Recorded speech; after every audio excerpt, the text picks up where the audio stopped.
think I found my miss.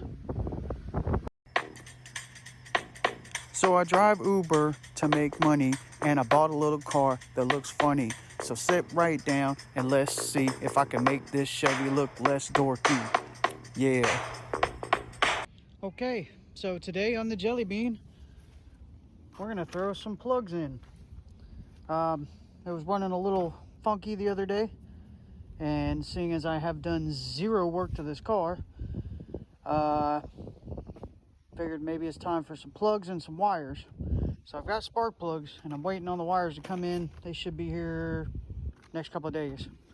Anyways, spark plugs, NGK V-powers. You need a, whatever the hell this is, 5/8 long ass extension, ratchet, and whatever the hell star hex socket this is. It says number 5 on it. I don't know. It's Harbor Freight. Who cares? But I'm gonna take these 4 little nuts loose so that you can take the plastic off of the motor and expose the spark plugs. Now that you got the cover off, the best thing to do is mark what plug is what. Do it however you want, numbers, dots, however it works. I'm going to start from the timing cover side so I know 1, 2, 3, 4. That way it'll make it easier. You can also do them just 1 or 2 at a time. That way it makes it even harder to mess anything up. But there's your spark plug way down the bottom.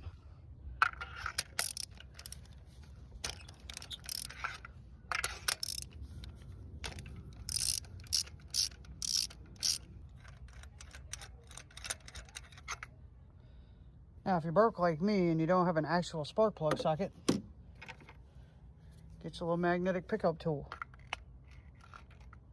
Ta-da!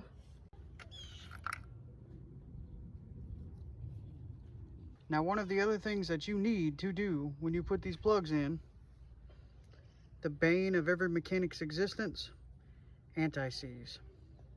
When you're putting a steel plug in an aluminum head, the two different metals usually expand at a different rate, which could cause them to seize.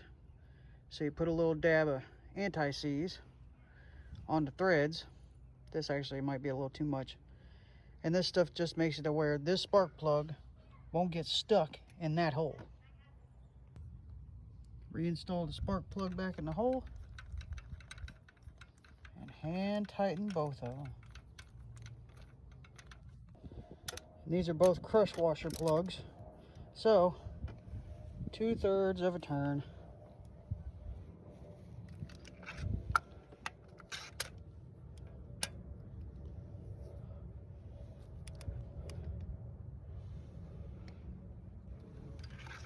Beautiful. Put that right there. Take number 2, plug it back in. Take number 1, plug it back in, and then we'll do the other 2.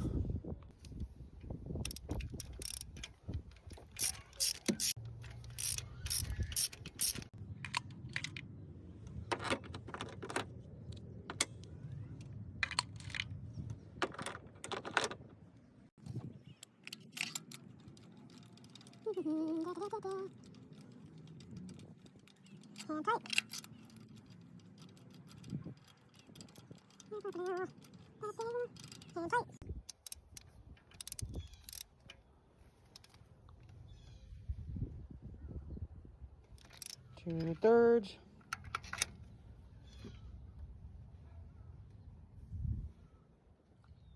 2/3. And for God's sake, whatever you do, don't wrench them down so like crazy tight, because they will get seized up and stuck. And then getting them out is a pain in the ass.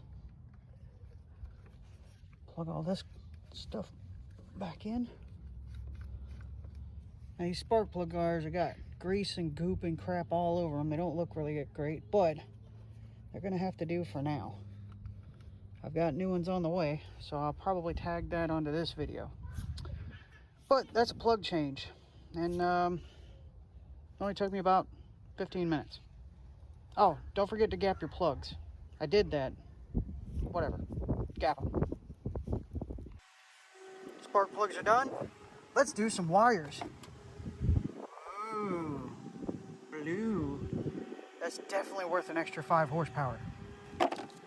Here we go. Ka-chow. Wink. Whoop. I think I found my miss. I don't think this is supposed to come out and get stuck on the plug. Interesting.